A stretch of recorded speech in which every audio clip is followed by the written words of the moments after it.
Olá, e de volta então no nosso Diálogo Franco, hoje com o deputado Hélio Nishimoto, deputado estadual, cuja base é São José dos Campos, mas vai trabalhar pelos 39 municípios da região e pelo estado todo, né, deputado? Mas eu queria retomar colocando o seguinte: a classe política, infelizmente, está desmoralizada.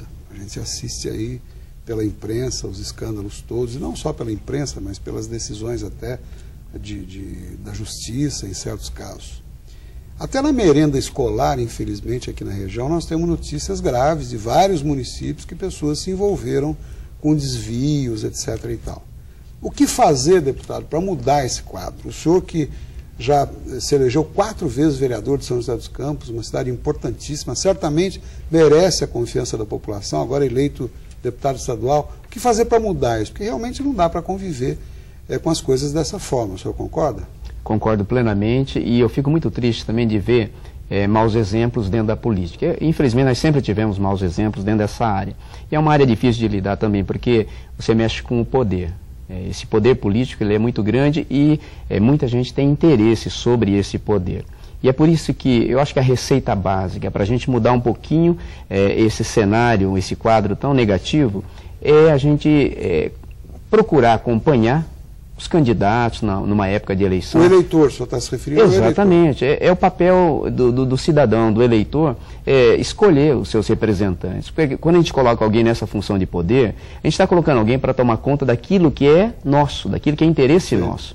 Então, nada melhor do que a gente escolher corretamente. Conhecer a vida, o currículo da pessoa, o caráter de preferência também, conhecer bem o caráter da pessoa e saber se ele tem sido bom exemplo na sua vida profissional, na sua vida familiar, e ver se ele tem competência ou demonstra ter competência para a função para a qual ele está trabalhando ser eleito. Então, isso é fundamental. E depois acompanhar o dia a dia do seu representante também, para que não haja esses desvios, essas distorções todas no procedimento do seu representante.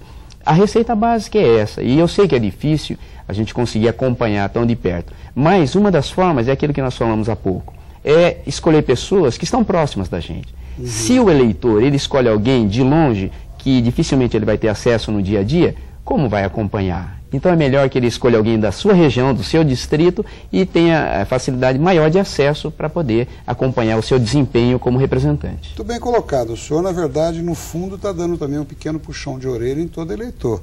O eleitor é responsável pela escolha, portanto, ele tem que estar muito atento. O voto de favor, o voto por troca de presente, coisa que o vale, que aliás a lei proíbe, à medida que isso no passado era feito, acontecia esses desvios todos. Agora, o eleitor hoje está muito mais consciente, né? Sim. Nós entendemos que dessa forma que o senhor está colocando, ele passa a ser, além de um fiscal, ele tem que investigar efetivamente a vida daquele que ele está oferecendo um apoio, é isso? É verdade. Apesar da lei eleitoral ter mudado um pouquinho essa regra de não fazer troca, né, de brindes com o voto, mas na prática isso ainda acaba acontecendo, infelizmente. Então, é aquele cidadão ou eleitor inconsciente da responsabilidade que ele tem. Então, o importante ainda é, todos nós, eu voto também. Eu sou candidato, eventualmente, mas eu também voto para escolher um presidente, um governador, um senador, um prefeito, um vereador. Então, eu votando, eu tenho que ter essa responsabilidade de saber em quem eu estou depositando a minha confiança, porque eu espero... O senhor vê perspectiva de melhora no futuro? O senhor acha que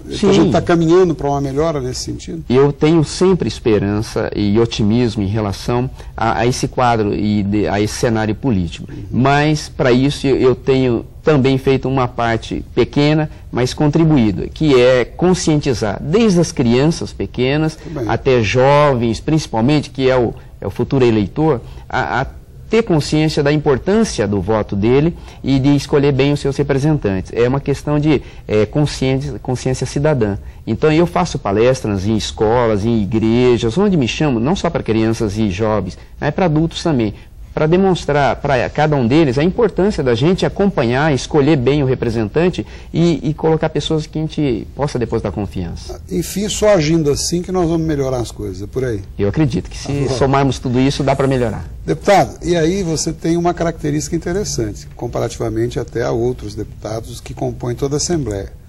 O governador é da região de Pindamonhangaba, Geraldo Alckmin, e é do PSDB, que é o seu partido.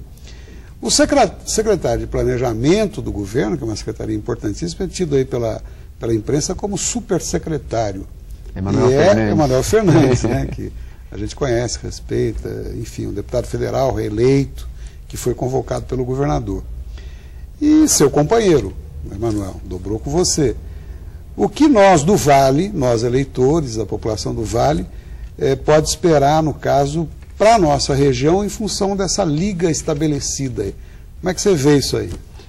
Outra coisa que eu vejo com muito otimismo, porque a população do Vale do Paraíba já conhece bem esses nossos representantes no governo do estado, que é o Geraldo Alckmin, e como secretário, Emanuel Fernandes. São pessoas notórias, pessoas com experiência já demonstradas no passado. Emanuel foi prefeito 2 vezes em São José dos Campos, deputado federal eleito por 2 vezes, e o Geraldo Alckmin não precisa nem falar, né? O seu currículo é perfeito como político, eu acho que é um exemplo de político, e nós temos, felizmente, né, os dois aqui do Vale, Pindamonhangaba e São José dos Campos. Aumenta a sua responsabilidade. Mesmo partido, amigos de confiança, e a gente então... O que pode esperar? Eu, particularmente, eu espero um empenho grande deles em favor do Vale do Paraíba. E eu vou trabalhar junto deles. E eu tenho reuniões marcadas já, tanto com o Emanuel Fernandes como o Geraldo Alckmin, para a gente discutir essas demandas da nossa região do Vale do Paraíba, Litoral Norte, Serra da Mantiqueira e Vale Histórico. E eu tenho convicção que eles nos ajudarão a melhorar, então, a vida aqui da população do Vale. Por falar em demanda, foi prometido ainda no governo anterior do Geraldo a duplicação da Tamoios, que não aconteceu. Esse P50 lá perto de você, Monteiro Lobato, está detonada, deteriorada. Agora anunciaram já a extensão da Carvalho Pinto até Oswaldo Cruz. A gente espera até Aparecida para desafogar a Dutra.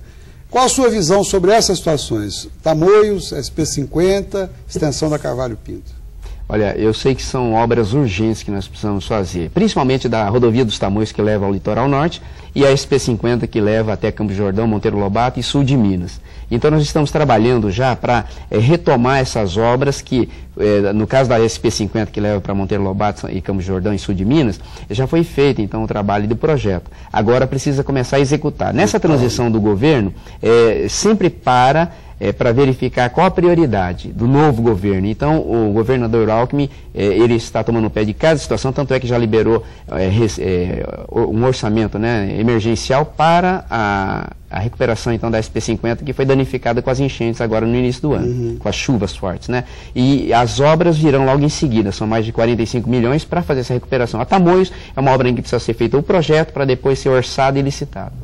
Como esse assunto é palpitante, interessante, a gente vai voltar no próximo bloco. Eu vou pedir um minutinho de licença a todos, a gente vai para um breve intervalo e já volta, vamos completar o assunto das estradas com o deputado. Até já, fique conosco.